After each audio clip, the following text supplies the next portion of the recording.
살기로 했네. 주님 뜻대로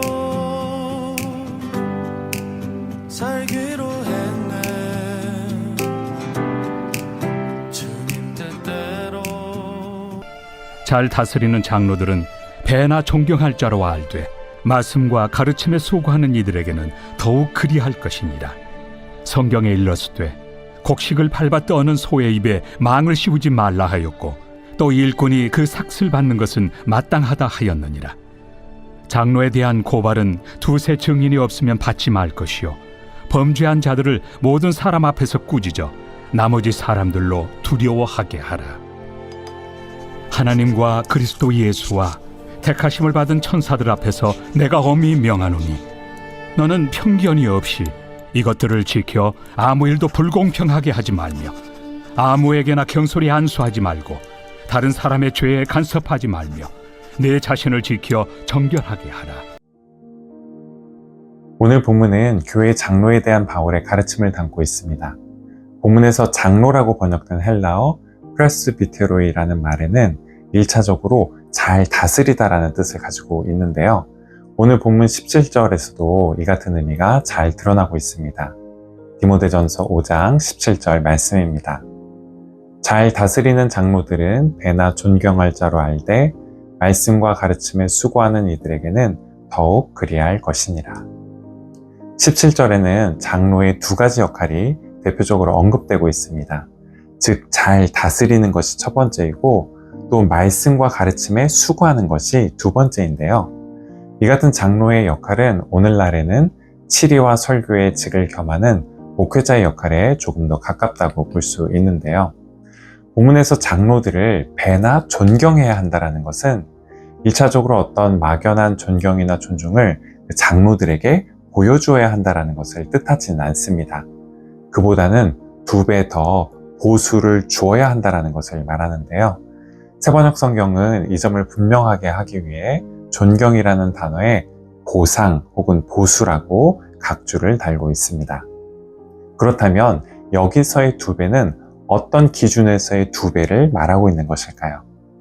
본문이 말하고 있는 2배의 구체적인 비교 대상은 오늘 본문 바로 앞에 있는 디모데전서 5장 3절부터 16절에서 언급되고 있는 참 과부의 경우를 말하는데요. 당시 교회에서는 여러 과부들 중 오늘날 집사나 권사처럼 참 과부를 따로 뽑았습니다. 참 과부를 뽑아서 교회에서 봉사하게 하고 그들에게 교회가 일종의 사례를 했던 것인데요.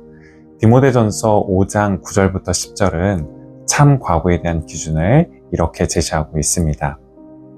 과부로 명부에 올릴 자는 나이가 60이 덜 되지 아니하고 한 남편의 아내였던 자로서 선한 행실의 증거가 있어 혹은 자녀를 양육하며 혹은 나그네를 대접하며 혹은 성도들의 발을 씻으며 혹은 환난당한 자들을 구제하며 혹은 모든 선한 일을 행한 자라야 할 것이요. 오늘날처럼 사회안전망이 잘 갖춰지지 않은 상황에서 60이 넘은 과부들은 생존에 큰 위협을 받았습니다. 그래서 교회에서 60세 이상이 된 과부 중 몇몇 선한 행실에 대한 증거가 있는 이들을 참 과부의 명단에 올려서 생계를 유지할 수 있도록 도왔는데요. 목회에 전념하는 장로들 역시 다른 별도의 생계 수단이 없었습니다. 따라서 그 수고를 살해해야 했는데요. 그렇게 살해할 때 가족들이 있어서 나이 많은 과부들보다 생활비가 더 많이 드는 상황을 고려해서 2배 더 살해하도록 했습니다. 이어지는 본문 18절에서 바울은 그렇게 해야 하는 이유를 이렇게 밝히고 있는데요. 성경에 일렀으되 곡식을 밟아 떠는 소의 입에 망을 씌우지 말라 하였고 또 일꾼이 그 싹을 받는 것이 마땅하다 하였느니라. 이어지는 말씀에서 바울은 장로들을 치리해야 하는 경우 이를 더 신중하게 처리해야 한다고 밝히고 있는데요. 오늘 본문 19절부터 20절 말씀입니다.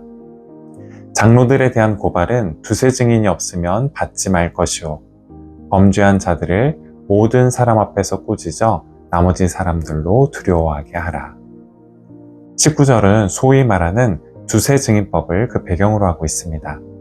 단순히 어떤 의견을 표명하는 것을 넘어서서 정식으로 문제를 제기해서 정해진 절차를 시작하는 것을 말하는데요.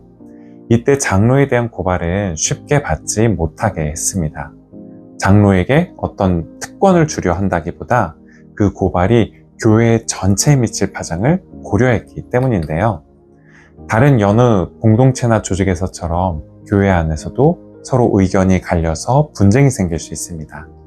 그리고 그 분쟁의 한복판에 중직자가 연루되어 있을 수도 있죠. 뿐만 아니라 중직자로서 마땅히 본이 되어야 함에도 불구하고 어떤 심각한 죄를 짓거나 잘못을 저지르게 될 수도 있습니다. 그런데 이에 대한 문제를 제기하는 과정과 이를 살펴서 바로 잡아가는 과정은 신중해야 했습니다.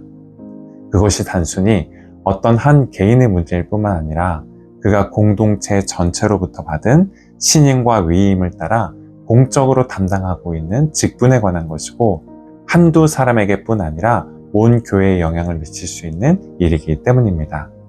다만 이 과정을 통해 어떤 잘못이 드러났다면 물론 교회는 이에 대해서 공개적으로 질책할 수 있어야 했습니다. 동시에 누군가의 잘못을 그 사람의 일로만 여기지 말고 자기의 일로 여겨 자신을 되돌아보고 또 성찰할 수 있는 계기로 삼을 수 있어야 했는데요. 오늘 본문 22절 말씀입니다. 아무에게나 경솔히 안수하지 말고 다른 사람의 죄에 간섭하지 말며 내 자신을 지켜 정결하게 하라. 바울은 특별히 디모데에게 스스로를 되돌아보면서 정결하게 하는 계기로 삼을 수 있어야 한다라고 권면합니다. 우리 역시 똑같은 인간적인 연약함과 한계를 지니고 있고 언제든지 똑같은 잘못을 저지를 수 있는 위험에 처할 수 있기 때문이죠.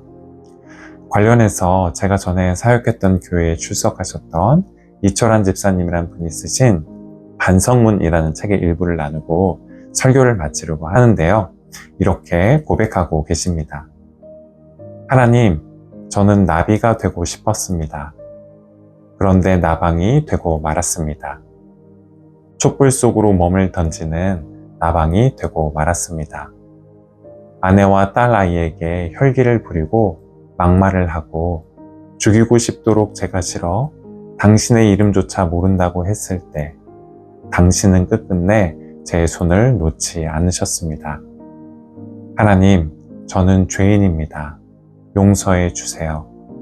저를 믿을 수 없어서 당신을 믿었습니다. 우리 역시 나비가 되고 싶어 하지만 나비가 아닌 나방이 될 때가 있습니다. 우리 역시 마땅히 성도로, 교사로, 직분자이자 목사로 살아야 하지만 그렇게 못할 때가 있죠. 그런데 그런 우리의 모습을 발견하게 될 때 어떻게 해야 할까요? 우리 역시 하나님께 자비를 구하며 하나님, 저는 죄인입니다. 용서해 주세요. 저를 믿을 수 없어서 당신을 믿었습니다라고 고백할 수 있어야 하지 않을까요? 기도하시겠습니다. 저희에게 목사와 장로, 권사와 집사 등 여러 직분을 맡기신 주님, 봉사의 직분을 맡아 더 수고하는 분들을 마땅히 존중할 수 있는 저희가 되게 하시고 꼭 저희 마음에 다 흡족하지 않고 때때로 부족한 면이 발견되고 또 실수가 있다고 하더라도 늘 그분들에게 위로와 격려를 건넬 수 있는 저희가 되게 하옵소서. 하오나 주님, 또한 저희 안에 반복되는 죄와 잘못들을 경계할 수 있게 해주셔서 더 많은 책임을 맡을수록 더더욱 자신을 돌아볼 수 있게 하시고 그런 저희를 통해 주님의 교회가 그 거룩함을 지켜갈 수 있게 하옵소서. 예수 그리스도의 이름으로 기도드립니다. 아멘.